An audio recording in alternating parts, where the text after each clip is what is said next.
Mag-introduce lang po ako ulit. Okay, this is Coach Glenn. So open to sa lahat. So you need to invest your time to attend training. Okay, it's because that's your foundation. Okay, to gain income in our business. So please look at your screen. So tingnan mo lang screen mo. At saka pwede ka rin mag-record. Okay, pwede ka rin mag-take notes sa mga merong notebook dyan at saka papel. Sa wala, okay lang. Hindi importante na nagsulat ka. Hindi importante na pinakinggan mo lang. Ang pinaka-importante ng lahat, linagay mo sa isip mo, linagay mo sa puso mo, yung pinakinggan mo. Kasi yan yung napakaganda or napaka-importante ng lahat. Kasi aanin naman yan kung nagsusulat ka or nakikinig ka, tapos dumaan naman dito, nagpunta dito, nagiging wala. Okay, ang mas maganda, in-internalize natin, lagay natin sa utak, linagay natin sa puso, para sa pag-a-apply natin, magiging effective siya. Yan, so our training right now is what we call solid foundation.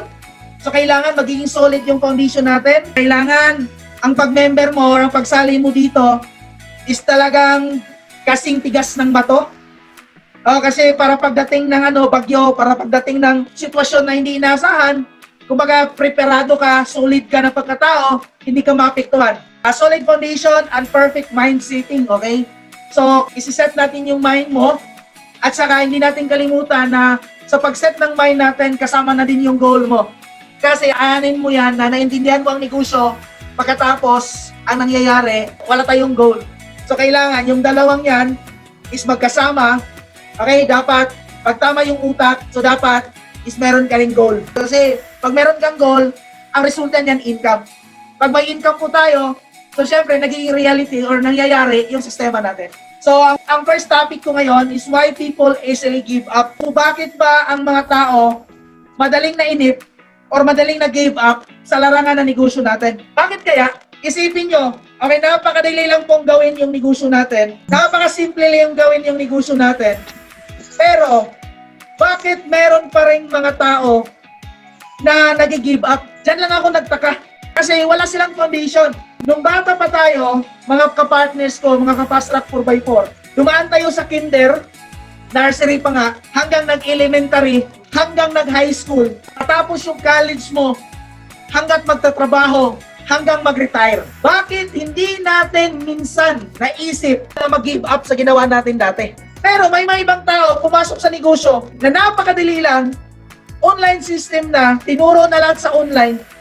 Ang napakaganda, hindi mo kailangang magpainit.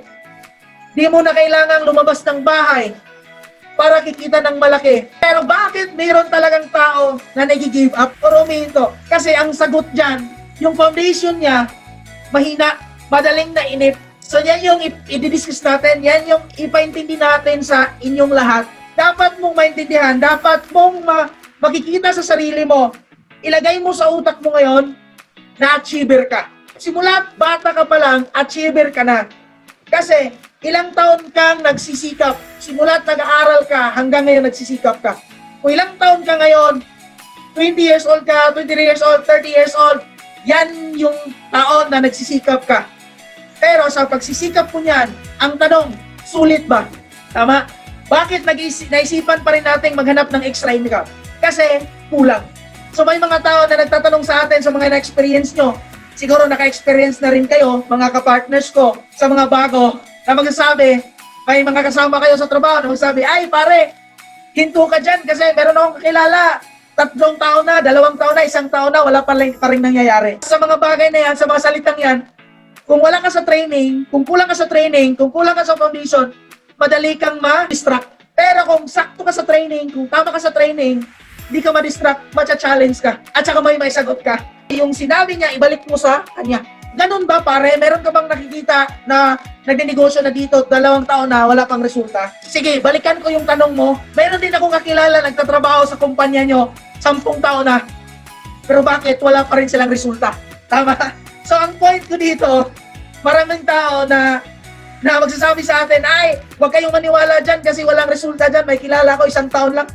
2 taon na, hindi pa nag-resulta. Hindi nga tayo nagsasabi sa kanila na 10 taon na nagtatrabaho, nag-retire na lang, hindi pa rin umasenso. Paano pa kaya kung sasabihin natin yan? So baka makapag-offend tayo ng tao, baka masasaktan. Tama? Kaya kami natatawa na lang. Kami yung mga successful sa Netcompreneur, sa larangan ng negosyo natin, matatawa na lang. Kasi bakit?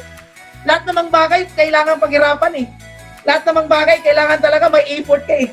Meron bang estudyante na hindi nag-aaral ng mabuti, nagkapasa? Wala naman eh. Meron bang nagtitraining sa pagpupulis na nagbubulakbol, nakatapos sa training na niya? Wala naman eh. Kahit saan pa yan, army, sa pagtiteacher, kung sino bulakbol ka sa pagpraktiko mo, makapagtapos ka ba ng teacher? Matatagap ka ba bilang teacher? Hindi naman eh. Kailangan talaga sa training, pagsikapan mo, pagbutihan mo. Kasi, bakit ganyan? Kasi that is preparation, okay, for your good condition, for your solid condition, para pag sumalang ka sa gubat, para pag sumalang ka sa labas, handa na yung sarili mo. Kasi mahirap naman eh, pag sumalang ka dyan, tapos kulang ka. Tama, so kailangan talaga, punuin mo yung sarili mo. So yan yung napaka-importante dito. Hindi lang to pwede mong ma-apply sa company natin. Pwede mo rin ma-apply itong mga training na to sa personal knowledge mo or sa personal na ginawa mo ngayon. So ano yung pinakauna, bakit yung tao madaling nag-give up? Okay, number 1. Okay, walang pasensya. Okay, may mga iba dyan, may mga member, walang pasensya. Yung iba, nagmamadali. Huwag tayong magmadali. Kasi ang pagte-training po, meron talaga siyang nakaset na oras, na buwan, na taon. So napakaswerte mo na kung fast learner ka kasi madali mo siyang makukuha. Pero kung slow learner ka, hindi ko naman sinasabi na kumbaga hindi ka swerte. Kumbaga hindi naman to contest eh. Hindi naman to karera eh. Ang labanan dito, ang pinaglaban natin dito, pangarap natin eh. So kailangan lang talaga nating magsikap sa pagte-training at saka pag-intindi. Kasi yan yung pinaka-foundation mo. So wag kang magmadali, so dapat meron kang pasensya. Alam ko may mga bagong sali dito, may bagong members dito eh. So meron tayong mga lessons na binigay. Okay, kung gusto mo talagang matuto, mga ka-partners ko, lahat ng trainings ibibigay sa'yo. Please, hihingi ako sa'yo ng pabor. Hindi para sa akin, hindi para sa sarili mo. Wag na wag mo siyang skip. Wag na wag mo siyang forward. Kailangan talaga mo siyang sundan at tapusin para maintindihan mo siyang mabuti. Huwag kang magmadali sa pakikinig. Na gusto mo lang siyang matapos para matapos mo lang. Lahat ng lessons na binigyan natin, please internalize. Intindihin mo kasi hindi yan para sa akin, para yan sa'yo. So that's your foundation. At saka huwag kang magmadali para makakuha ng tao. Kasi hindi naman to contest na madalian pagkuha ng tao. Again, punuin mo yung sarili mo. Mag-aral kang mabuti dito sa mga lessons natin. Huwag kang atat sa pag-income ng malaki. At saka po, ang pinaka-importante, kailangan mo lang sundan, makinig ka lang palagi. So may pasensya ka sa pag-attend ng Zoom natin, pag-attend ng mga trainings natin. Kasi yung mga trainings na naintindihan mo, pwedeng mo among ma-apply yan pagdating ng panahon. So wag na wag kang magmadali sa income. Ang kailangan mong madaliin, kailangan mong turuan yung sarili mo, okay, sa pag-equip ng knowledge. Para naman, pag may tao ka na, may maituro ka. Coach, bakit wala pa akong pain hanggang ngayon? Baka po, hindi ka pa tamang upline or tamang leader para magkaroon ng tao. Baka ibibigay ng Diyos yan sa'yo. Ang mangyayari, baka mapag-iwanan mo lang. Baka hindi mo maturuan. Hindi mo siya mamonitor kasi hindi mo pa alam. So lahat ng nangyayari sa'yo is what we call preparation. So dapat meron tayong pasensya. Sabihin mo sarili mo, pasensya. Pag may in-invite ka na hindi sumali, huwag mong awayin. Kasi yung iba, minsan inaaway. Ang gawin mo is, you need to move on. Maybe he's not the right person for you. Hindi pa siya tamang tao para sa network mo. Kasi anin mo, nakuha mo siya. Anin mo, napagpasali mo siya. Pero hinto pa rin siya. Or mag-quit siya. So wag nating awayin. Move to the next. Paghanap tayo ng ibang tao. May pasensya tayo. Smile lang tayo. Pag ayaw niya, okay pare, okay lang. Walang problema. No commitment naman eh. Kasi ang importante lang naman dito, kailangan nating tulungan yung mga tao na kailangan ng tulong. Kasi alam nga naman, tulungan natin yung mga tao hindi na kailangan ng tulong. Success takes time and process. So, ang pagiging successful, kailangan talaga tiisin mo. Okay, meron talagang tamang oras sa pag-success mo. Kailangan mong daanan yung proseso. Kailangan mong maramdaman yung mga lahat ng rejection sa buhay. Kailangan mong tanggapin na bago ka mag-successful, kailangan mong dumaan sa lahat ng rejection, discouragement. Kung may mga taong tumawa sa'yo, okay, binubuli ka, meaning to say, ginawa mo yung tamang negosyo. Kung pagtawanan ka, okay lang, walang problema. Hindi issue yan para sa'yo, hindi issue yan para sa atin. Bakit ka naman masasaktan? Na hindi naman totoo yung sinabi nila. Bakit naman tayo masasaktan? Na tama naman yung ginawa natin. Bakit naman tayo masasaktan? Na legal naman tong ginawa natin. Hindi tayo nakaapak ng tao, hindi tayo nangloko ng tao. Dapat feel natin, ignorante lang talaga sila sa negosyo natin. Ignorante lang talaga sila sa online marketing, kaya hindi nila gustong malaman. Huwag kang mag-alala. Kasi bakit? Next 5 years from now, 2 years from now, 3 years to 5 years from now, lahat ng bagay sa mundong ito, idadaan na sa online. Pag mangyari yan, saka pa sila magbukas ng kanilang isip na magtatanong sa'yo, paano ba gawin ang online? Ang masaklap, ang masakit dyan, hindi mo na sila kayang tulungan kasi sa sobrang busy mo na, hindi mo na sila kayang i-entertain. So doon na papasok yung regrets. At masasabi nila, sayang, buti sana ginawa ko noon. At ikaw din masasabi mo, buti na lang ginawa ko ngayon. Kasi bakit? Kung hindi ko nagawa ngayon, maybe, ignorante pa rin ako pagdating ng panahon. Okay? So napakaswerte mo. Alam mo ang proseso. So isulat mo dyan, success takes process. Okay? Success takes time.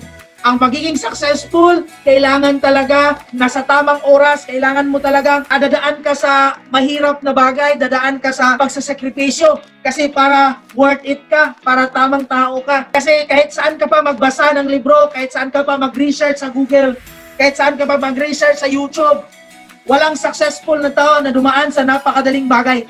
So lahat ng yan, may mga success story talaga. Dapat mo lang maramdaman yung ganyan kasi bakit? Millions yung kikitain natin dito eh. Millions yung kikitain natin dito. Bakit mo hindi paghirapan yan?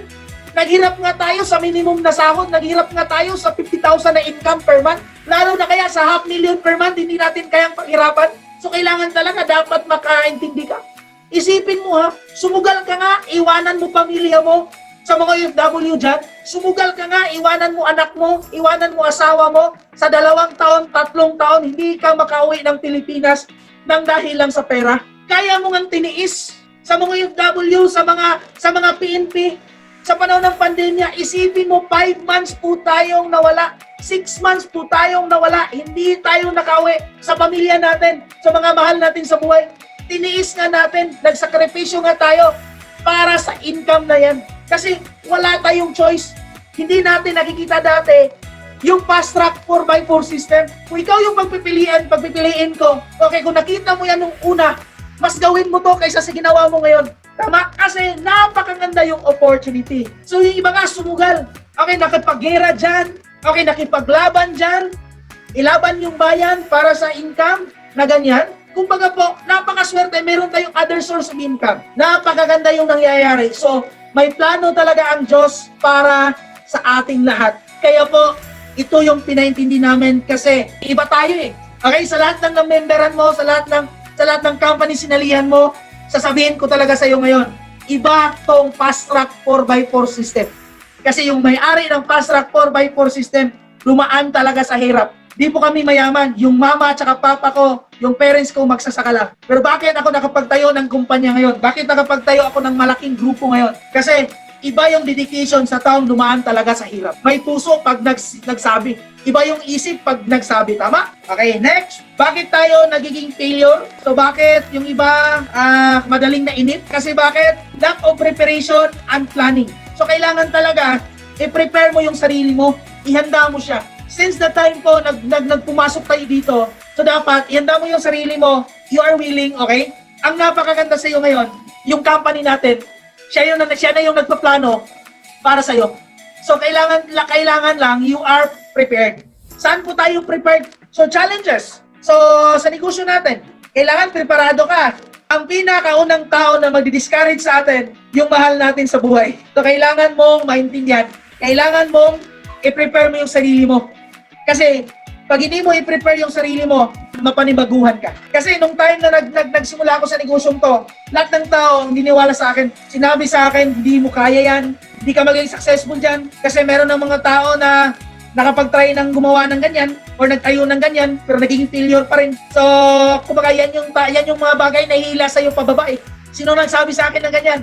Yung best friend ko, yung shota ko, yung parents ko, yung kapatid ko, yung kaibigan ko. So, yan yung pinakamasakit na bagay na nangyayari sa akin. Kasi isipin mo, kung sino pa yung malapit sa puso mo, sila pa yung tao nagdi-discourage sa'yo.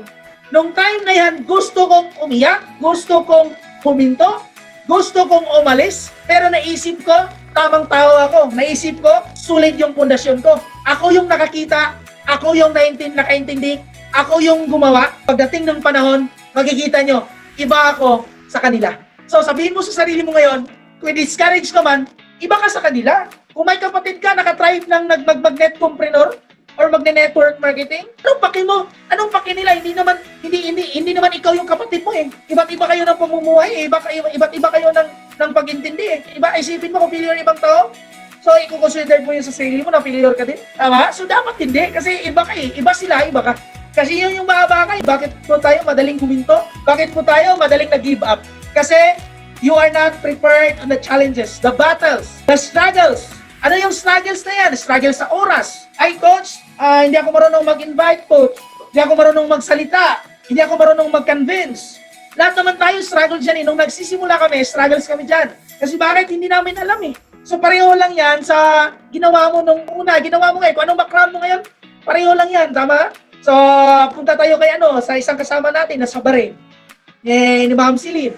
So kay Ma'am Celine, alam ko nung unang umalis siya ng bansa, nung unang nag-abroad siya, alam kong masakit, alam kong mahirap mawalay sa pamilya. Mahirap malayo sa pamilya. Pero anong ginawa natin? Nag-adjust po tayo. Pine-prepare natin yung sarili natin, puso, na hindi tayo magiging emosyonal, labanan natin.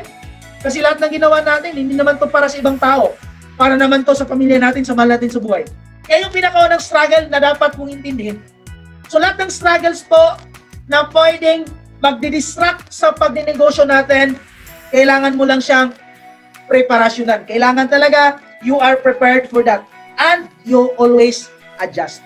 So meron tinatawag na SWOT analysis. Anong tawag yan? So strength, weakness, opportunity, and threats. So meron tayong strength. So every time na nadadown ka, labanan mo. Kasi achiever ka eh. Okay lang masaktan. Okay lang mahirapan. Kasi opportunity naman itong ginawa mo eh. At saka may mga taong magtitigil sa'yo. Oh, that's what we call threats. Magsabi sa'yo ng mali. That's what we call threats. Magsabi sa'yo ng hindi maganda. Sinisiraan ka. Iniwanan ka ng girlfriend mo nang dahil sa negosyong ito. Kailangan mo yung labanan yung threats na yan. Kailangan mo labanan yung mga struggles yan. Kasi that's the process of our business. Minimize your weakness. So kung masyadong emotional ka, sabihin mo sa sarili mo, batut manhid ako. So dapat Batman ka, kapatid. So ano yung Batman? Batut manhid. So dapat ikaw yung tao na hindi marunong masaktan. Ikaw yung tao na sulit ang puso. Okay? Huwag kang iyak na sa walang silbi. Tama, dapat labanan mo yung sarili mo, labanan mo yung mga struggles, labanan mo yung mga challenges na yan. Kasi itong lahat na to, preparation to para sa pagyaman mo. Okay, so move to the next tayo. Okay? So lack of determination. Bakit yung mga tao madaling nainip? Bakit yung mga tao madaling na-give up? Kasi lack of determination. So hindi determinado sa ginawa niya. So dapat gawin mo tong fast track 4x4, nasa puso, nasa isip, at saka nasa gawa. Para saan itong ginawa natin? Para sa pamilya natin. Okay, wag yung sasali ka lang nang dahil sa pera. Wag yung sasali ka nang dahil ang determinasyon mo sahod. Wag yung sasali ka kasi ang determinasyon mo pera lang. Lagay mo sa utak mo ang pagninegosyo mong to, it's passion, it's mission. Mission, ano yung mission mo? Pagiging successful para makaraos sa hirap buong pamilya mo and the next generation mo. So yan yung determinasyon. Huwag yung sasali ka lang kasi merong million. Kapatid, yung mga bagay na yan is given yan pag ginawa mo yung tama yung negosyo. Pero ang magdala sa'yo sa pagiging successful mo dito, yung determinasyon mo. Kasi pag may determinasyon ka, pag determinado kasi ginawa mo, kahit sino pa yung tao magdi-discourage sa'yo, kung sino pa yung taong maninira sa'yo, okay, wala kang pakialam, okay, hindi ka masaktan. Kasi bakit? May determinasyon ka. Alam mo, ginawa mo, kasi linagay mo siya sa puso. So, don't let somebody distract. Don't let somebody affect you sa mga sabihin niya na mga hindi naman tama yung sabihin nila. Naniwala ka naman. Dapat ang ipairal mo dito yung determinasyon mo. Kapatid, do not depend on promises. Parang ano yan, parang sinasabi na tutulungan kita. Nung time na hindi ka tinulungan, discourage ka. Kapatid, given yung tulong dito eh. So, if you want the business, kung nagpa-fast track 4x4 system ka, do not depend on promises. Sinabihan ka ng kung sino mo yung nag-sponsor sa'yo, pag hindi niya nagawa, meron ka pang coach na iba, coach na magtuturo sa'yo para maging successful ka din. Okay, marami tayo dito Luzon, Visayas, Mindanao. Lahat ng yan tutulong sa atin.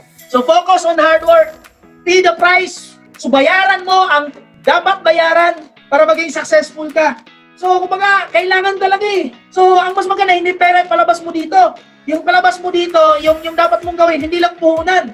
Hindi lang 9148, hindi lang yung 15 accounts. Ang labanan dito, hindi yung nag-invest ka ng 15 accounts. Ang labanan dito, willing ka bang magsikap? Okay, are you willing to give your best, your hard work? Kumbaga, are you willing to pay the price kung kumbaga, ano yung ibibigay sa'yo ng kumpanya natin? So millions yung kitain mo dito Malaking pera kitain mo dito So dapat mong bayaran ng sakripisyo. Sabihin mo sarili mo, I need to sacrifice for you to become successful. Pagiging successful, it takes a lot of pain. So ano yung pain na yan? Okay, kailangan mong masaktan. Kasi kailangan nating masaktan paminsan-minsan para marami tayong matutunan. Kasi aanin naman yan, kumbaga hindi ka makafeel ng nasasaktan ka, hindi ka naman, wala ka namang natutunan So mas maganda yung nasasaktan ka paminsan-minsan para ma-value mo yung sarili mo. So for you to become successful, kailangan talaga kumbaga dumaan ka sa hirap, madapa tayo para alam nating bumangon. Tayong lahat, dumaan sa pagkabata Isipin mo yung bata, kailangan madapa para alam niyang lumakad. Ang bata, hindi pinanganak para kargahin habang buhay. Kailangan mo talagang i-push yan para matutong lumakad, matutong tumayo sa sarili niyang paa. So, hopefully, naintindihan nyo, okay? So, yan yung mga requirements para magiging tamang leader po tayo at saka magiging tamang tao po tayo, okay? Next, yan. So, lack of focus. So, kailangan focus tayo sa ginawa natin, okay? Kung part-timer ka, kung nasa trabaho ka, so, syempre, focus mo work mo. Pero pag may extra time ka, di focus mo negosyo mo. As mas maganda, nagiging multitasker ka. So, nagawa mo yung bagay para maging successful ka. Kahit busy ka. So, focus on the success, what you want. Huwag tayong mag-focus sa mga buhay ng ibang tao. Wala tayong pakialam dyan. So, huwag tayong mag-focus sa mga negative na mga mga nangyayari sa ABCBN. Wala ng probinsyano, nasa YouTube na lang. Wala ng mga teleserye, wala ng primetime movies, ang mga ganyan. Wala ng ganyan. Wala tayong pakialam dyan. Hindi tayo yaman dyan So, focus tayo sa negosyo natin kasi yung negosyo natin, ito yung magbigay ng magandang buhay sa pamilya natin. Ayos ba tayo? So, yan yung napaka-importante, okay? So, please avoid distraction. So, ano yung distraction na yan? So, dalawang distraction, internal and external. So, internal distraction, doubt. Okay, nagdududa ka pa rin hanggang ngayon. Yayaman ba talaga ako? Totoo ba talaga to? Totoo to? Imaginin mo, member ka na nagdududa ka pa. Kumbaga, napakaswerte mo na. Okay, na mayroon taong nagtuturo sa atin para sa pag-income natin ng malaki. Isipin mo, parents mo nga, hindi na siguro nagsasabi sa'yo na maging successful ka. So ano yung mga internal distraction? Ang internal distraction, yung mga pagdududa. So maniwala ka sa sinalihan mo, ginawa mo na, nagdududa ka pa. So huwag tayong matakot, hindi nga tayo natakot, humawak ng baril. Sa mga PNP dyan, sa mga frontliner dyan, tama? Hindi nga kayo natakot, nagpunta ng mga kabukiran, na pwede pa tayong mabaril. Yung bala, hindi mamili ng gwapo Pag natsimpuhan ka, naku. So, kumbaga po, wala na, tanggalin mo na yung mga worry dyan. Okay, yung mga unbelief, yung mga nagdududa ka pa rin. So, alisin mo na yan, okay? Sabihin mo, sarili mo, alisin ko na. Na pagsabihan ka lang ng maling impormasyon sa kapitbahay mo o sa kasama mo sa trabaho, nagdududa ka na. Wala yan, niloloko ka lang yan, mindset ka lang yan. Kayo lang pinubola dyan, mga leader lang, mga upline lang kumikita dyan, mga nauna lang kumita dyan. Hindi yan totoo kasi nagtayo po ako ng fast track 4x4. Sumali ako sa ganitong negosyo 2013. Meron pang mga ibang tao na nauna sa akin pero bakit ako naging successful ngayon? Kung totoo pa yung sinabi nila na buti lang to sa mga nauna. Hindi. Ang pinaka-importante, determinasyon, yung focus natin. Then external. Ano yung external? Okay, please, do not be distracted on social media. Yung nangyari sa SIP, yung sobrang dami na yung infected sa COVID-19. So wag kang wag kang magpa-distract. Pag manood ka ng Facebook mo, wag mong panoorin yung si Ivana lang. Yung mga nude pictures. Yung mga nagte-TikTok na malaki yung boobs. O sa mga lalaki dyan, okay? Mga lalaki dyan. Yung ba, dibdib lang yung tiningnan. Okay, yung mga lalaki dyan, hinto-hinto na natin yan. Okay, pag nag-Facebook po tayo, naghanap tayo ng prospect, huwag tayo maghanap ng jojowahin o niligawan. So huwag kang magpa-distract social media kasi nasa social media, lahat ng tao doon tama. Sa social media kapatid, lahat ng tao tama, lahat ng tao may opinion.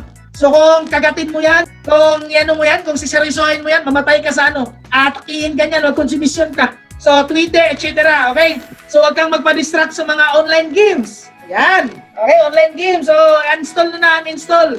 Baka mapag-iwanan ka sa asawa mo. Instead, kinukumusta mo asawa mo. Kinukumusta mo yung hero mo. Hindi naman makatulong sa pag-asenso mo yan, yung mga bagay na yan. Tama, baka iwanan ka ng girlfriend mo. Tama, so focus na ha.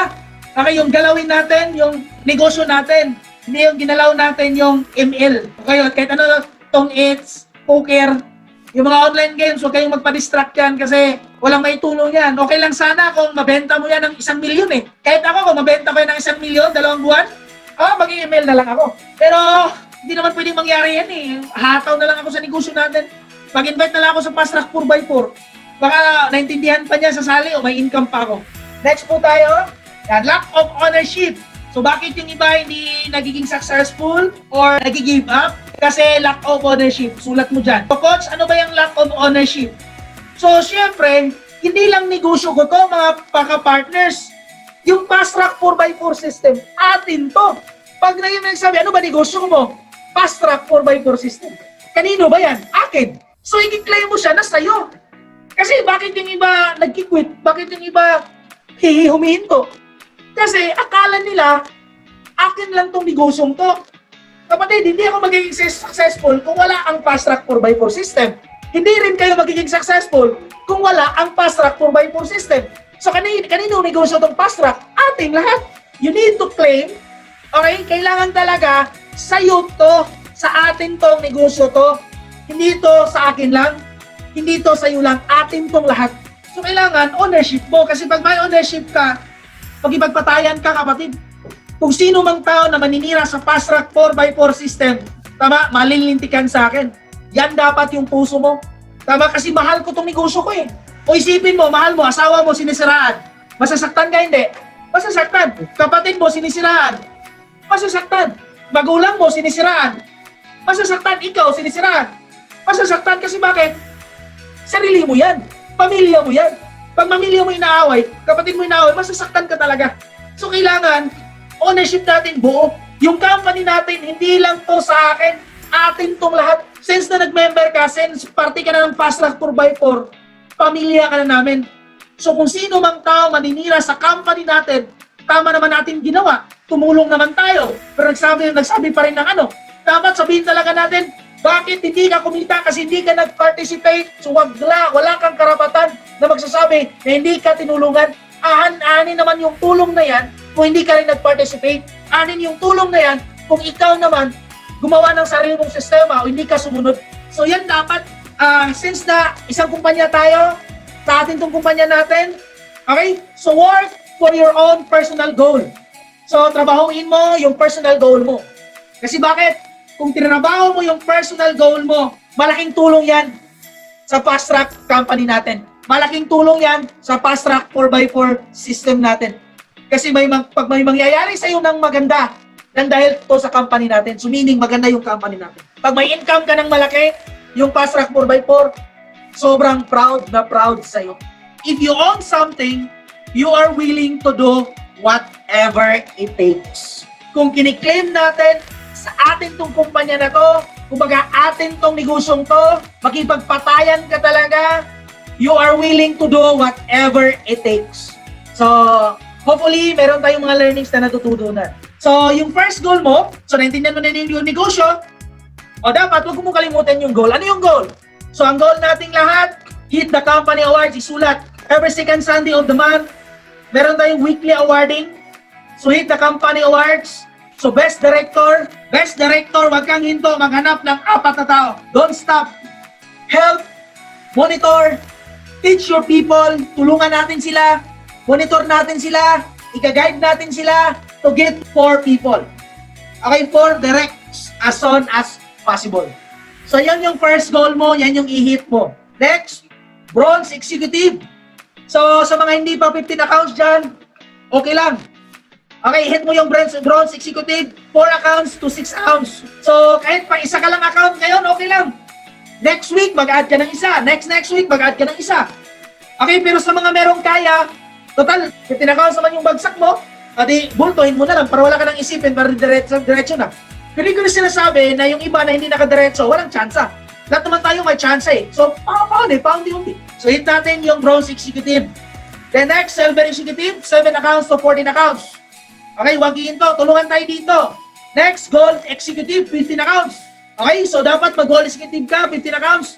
So, yan yung pinaka-unang goal natin, company awards. 15 days ka na, wala, trabahuin mo na. So, Eagles Club, sulat mo dyan. Company Award din yan. So, ito yung award natin ngayong anniversary. Ano yung Eagles Club Award? 25 pairs. Meron kang tao, 25 sa left, 25 sa right. So, Eagles Club ka na yan. Okay? So, magaling ka na yan. Then, next, one team. So, ang one team is 100 pairs. Left and right. Pag nagpa-pares yan, so malaking pera na din yan. Times 1.5, yan yung ma-achieve mo. Next, Millionaires Club. So, ang Millionaires Club is 667 pairs.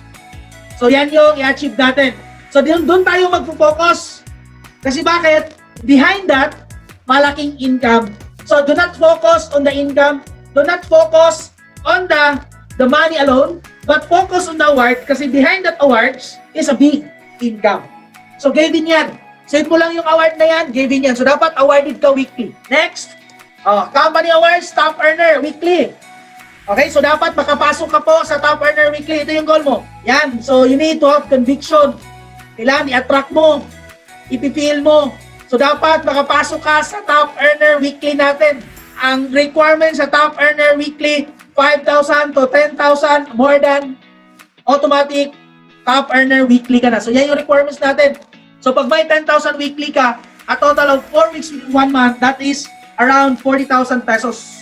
Then, Top Earners Monthly.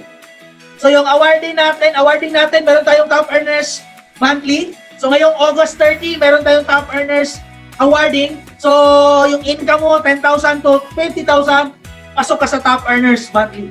So, dapat ilista natin pa isa't isa kasi yan yung goal mo. Yan yung trabahuin mo. So, dapat walang magtanong sa akin, paano ba yayaman, coach?